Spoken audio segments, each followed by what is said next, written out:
We're a pro bono focused nonprofit. We recruit lawyers to do policy level pro bono work, so a lot of research, analysis, and advocacy, looking at the laws of our state and the systems and how can we make them better.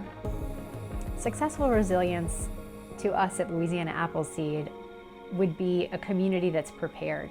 And one way that a community can be prepared is by making sure that their homes have the proper paperwork, that they haven't just been passed down from family to family, generation to generation outside of the legal system.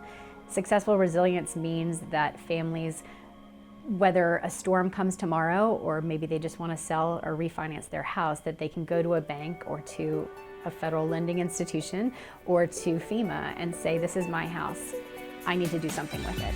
And sometimes it's to rebuild or repair after disaster, or sometimes it might just be to further their family's financial wealth and asset building.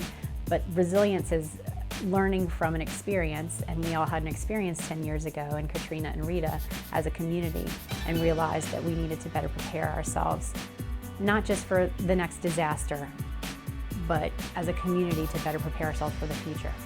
When our organization formed in 2007, we started to receive calls from people who were trying to rebuild parts of the Upper Ninth Ward at the time. And they called us and said that there were lots of barriers to recovery, and one is that people did not have clear title. They didn't have the family's deed or title in the person's name who was actually trying to get the recovery funds. And so what we did was we called a partner in this project, Southeast Louisiana Legal Services, Legal Aid. We called them and they said, well, wow, this problem has been around for generations. If you can help, that would be great.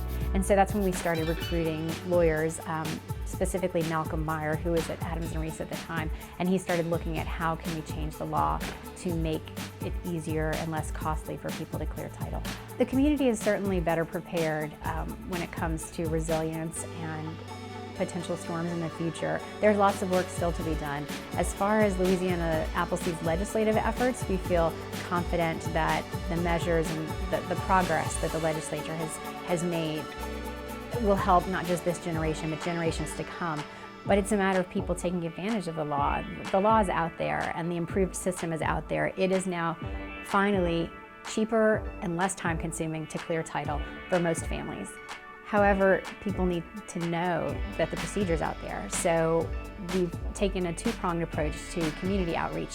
One is to tell lawyers about these changes in the law. It kind of starts with the lawyers. They need to know that things have changed and they've changed for the better. And so you need to tell your clients. Because sometimes someone might go in for one problem, and then the more a lawyer talks to them, they realize you need to do a succession, you need to make sure the title's in your name, you need to.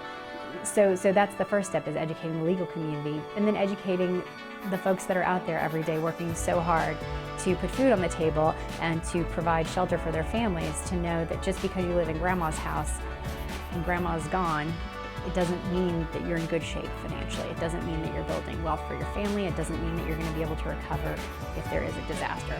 Things will be better when the next hurricane hits, because improvements have been made, at least from Louisiana Appleseed's perspective, to the law, a law that was really a mess and hard for people to navigate, hard for attorneys to navigate, and really expensive. People, for even just small estates, it cost a lot of time and money for them to get clear title, and it just wasn't worth it. And now it's worth it. It's worth it not just for the next disaster, but again to build assets and wealth for generations to come. We're in better shape legally. We feel as an organization that the community could do more to step up and to take advantage of these new laws that help them. But we will be in better shape. I think we've learned a lot as a community. I think the legal community, at least within the New Orleans area and in the state, have really donated a lot of time and hours, not just to Louisiana Appleseed, but to other nonprofits and to other pro bono institutions to try to help the community. And I feel like we've learned a lot there too, that we can help.